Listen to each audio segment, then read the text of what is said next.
이게 출혈량으로 괜찮다, 안 괜찮다 이렇게 판단하기는 되게 힘드시거든요. 근데 결론부터 어쨌든 말씀드리면, 안녕하세요 여러분, 산부인과 전문의 김민경입니다. 네, 오늘은요 중절 수술 후 이 출혈에 대해서 말씀드리려고 합니다. 2021년도에 낙태법은 이제 폐지가 됐어요. 더 이상 죄는 아니라는 거죠. 그래서 우리가 낙태를 안전하게 하는 게 어떻게 보면 참 중요한 일이었는데, 이거를 죄로 좋은 글씨를 매기다 보니까 점점 음지로 가서 막 이상한 데서 하고, 예전에는 중국에서 가서 막 합병증이 생겨서 오고 이런 경우도 있었거든요. 근데 PM이라는 게 사실 100%라는 게 없잖아요. 누구나 성생활을 하다 보면 PM에 실패할 수도 있는 거예요.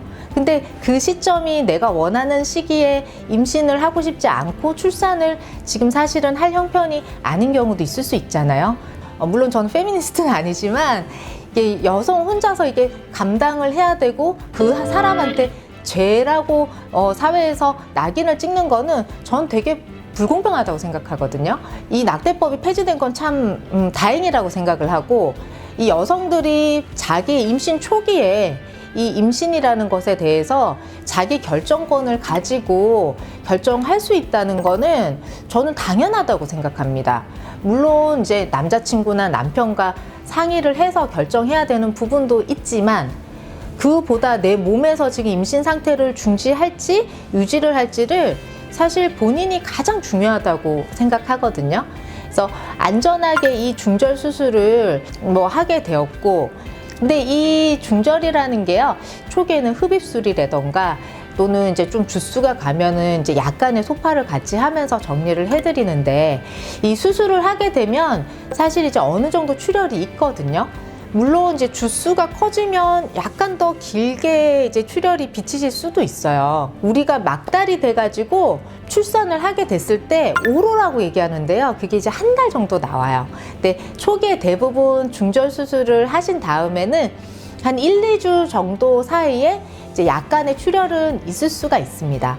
근데 환자분들이 궁금해 하시는 게요, 이제 선생님, 피가 많은 게 좋은 건가요? 이게 고여있는 게 많이 쭉쭉 나와야 되나요? 아니면은 너무 없으면 고여있는 거 아닌가요? 이런 질문도 하시고요. 또 어떤 분들은 이 출혈 너무 많은 거 아니에요 선생님? 이라고 얘기를 하세요. 이게 출혈량으로 괜찮다, 안 괜찮다 이렇게 판단하기는 되게 힘드시거든요. 그래서 어떤 시술을 하고 난 다음에 진료를 보시는 게 또 참 중요하기도 합니다. 근데 결론부터 어쨌든 말씀드리면, 어느 정도 출혈은 정상이에요. 그래서 우리가 중절 수술을 할 때 흡입기나 소파 수술을 하거나 할 때 태반 조직 같은 조직이라든지 수태물들을 이제 정리를 하게 되거든요. 이게 약간 뿌리 내리고 있는 조직들이 있어요. 그래서 그런 부분들은 서서 이제 소태가 돼서 마무리가 돼서 떨어지고요. 수태물들이 정리된 자리는 약간 당연히 중간중간에 혈관들이 이게 열려 있는 거예요. 그래서 자궁 수축이 되면서 이렇게 이제 혈관들을 또 꽉 잡아주는, 눌러주는 역할도 있거든요. 근데 그런 수축력이 조금 떨어질 때도 안쪽에 살짝 또 피가 고일 수도 있어요. 그래서 어느 정도의 출혈이 조금씩 나오는데, 수술 직후에 오히려 없다가 어머 선생님, 제가 일주일 뒤에 생리를 한 번 했어요 이런 분들도 있거든요. 근데 사실 그거는 정상 생리는 아니라는 거 알고 계시죠? 그래서 안에 좀 고여있던 그런 출혈 찌꺼기들이 또 조금 나오시는 거예요. 네, 물론 대부분은 생리량보다 더 많이 나오고 그러지는 않거든요. 그래서 생리 시작하는 것처럼 좀 나오다가 이제 점점점 줄어들거나 해서 2주 안엔 대부분은 깨끗해지세요. 다른 이제 원인은 우리가 자궁 안쪽으로 진입을 해서 들어가는 거기 때문에 이 감염 소스가 또 생길 수도 있기는 하거든요. 아무리 소독을 하고 이렇게 해도 또 일시적으로 이제 면역이 떨어지는 경우도 있고요.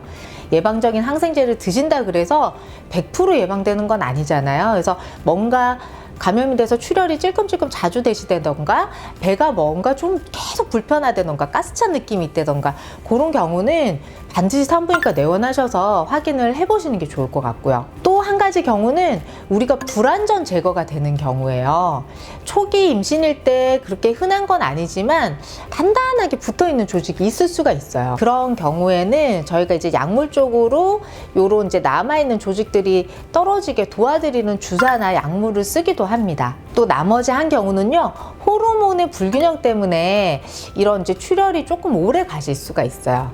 그래서 우리가 임신이라는 상태는 또 생리를 안 하는 상태이기 때문에 다시 이제 생리 사이클이 돌아가야 되잖아요. 이럴 때 생리 양이라든지 간격이 좀 달라질 수가 있어요. 그러면서 호르몬 불균형 때문에 출혈이 지속적으로 2주 이상 가신다 하시면 산부인과 중간에라도 내원해서 체크를 해보시는 게 좋을 것 같고요. 안에 고여 있는데 밖으로 배출 안 될 수도 있어요.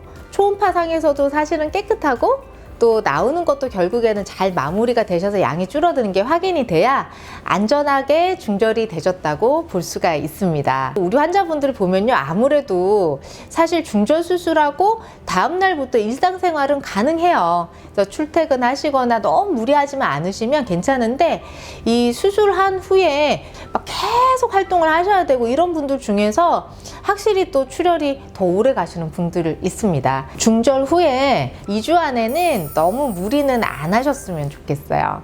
이 중간에 이제 출혈은 좋은 이제 세균이 자랄 수 있는 소스가 되기 때문에 또 감염이나 염증 반응이 자꾸 생기면은요, 나중에 이제 유착이 돼서 회복되면서 이게 내막에 들러붙는 아쇼만 증후군이라고 하는 유착 때문에 나중에 생리를 안 하게 되는 경우가 또 생길 수가 있어요. 이런 중요한 합병증은 나중에 이제 난임이나 불임의 원인이 되기 때문에 생리를 2달 동안 안 한다? 요것도 산부인과 가셔야 되는 원인이 될 수 있습니다.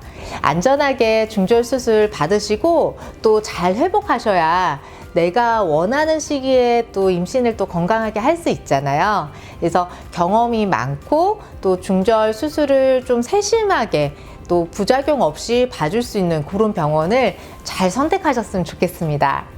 여러분, 오늘도 건강하게 성생활 하시고요. 저는 다음 시간에 또 만나겠습니다. 감사합니다.